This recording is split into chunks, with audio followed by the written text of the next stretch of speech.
This is the moment that changed everything.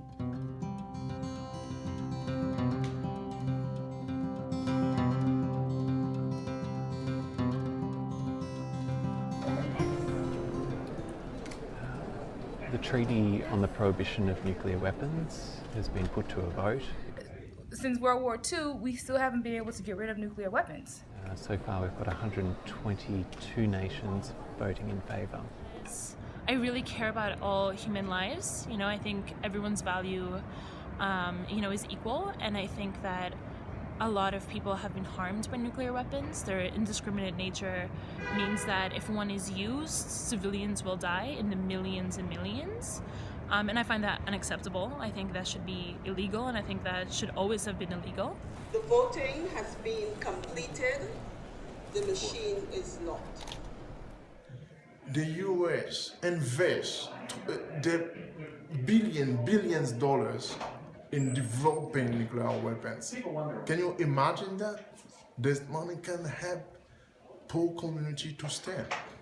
I think it would be a good idea to actually take all this trillions of money to actually build that nuclear bomb, to actually do something for the global warming that is actually affecting people. I think that all nations, all people, all young people, Black people, they have to stand against nuclear weapons.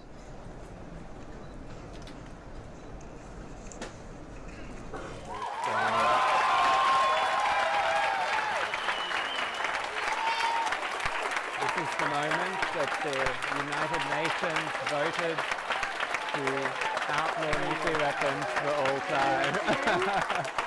Well done. The treaty prohibits everything to do with nuclear weapons, including making them, using them, threatening to use them, and even financing them. In recognition of their work on the Nuclear Ban Treaty, the 2017 Nobel Peace Prize was awarded to ICAN, the International Campaign to Abolish Nuclear Weapons. Represented by ICAN Director Beatrice Finn of Sweden and Setsuko Thurlow, who survived the U.S. bombing of Hiroshima in 1945 when she was 13 years old. She has campaigned all her life for the total elimination of nuclear weapons.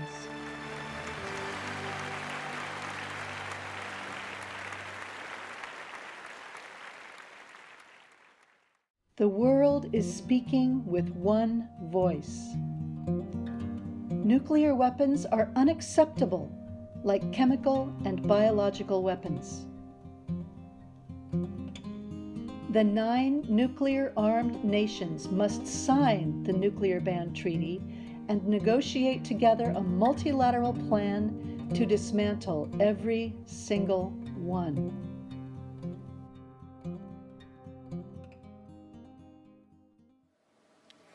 We cannot solve a crisis without treating it as a crisis. Until you start focusing on what needs to be done, rather than what is politically possible, there is no hope. We have about 10 years to profoundly curb greenhouse gas emissions if we are to survive as a species, as a planet. And in the United States alone, we're spending about $10 million per hour on nuclear weapons of mass extinction. Our civilization is being sacrificed for the opportunity of a very small number of people to continue making enormous amounts of money. And if solutions within this system are so impossible to find, then maybe we should change the system itself. A new report demonstrates how this can be achieved. By fortunate coincidence, the jobs, scientific talent, and facilities can shift rather neatly from an industry of death to an industry of life.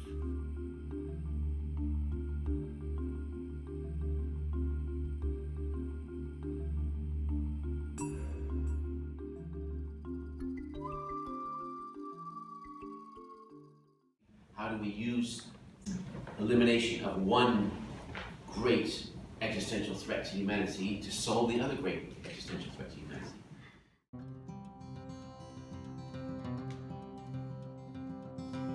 This is the moment. The world is waking up to the climate emergency because we can see it happening. And the world has come together with a new treaty that makes global nuclear disarmament possible at last.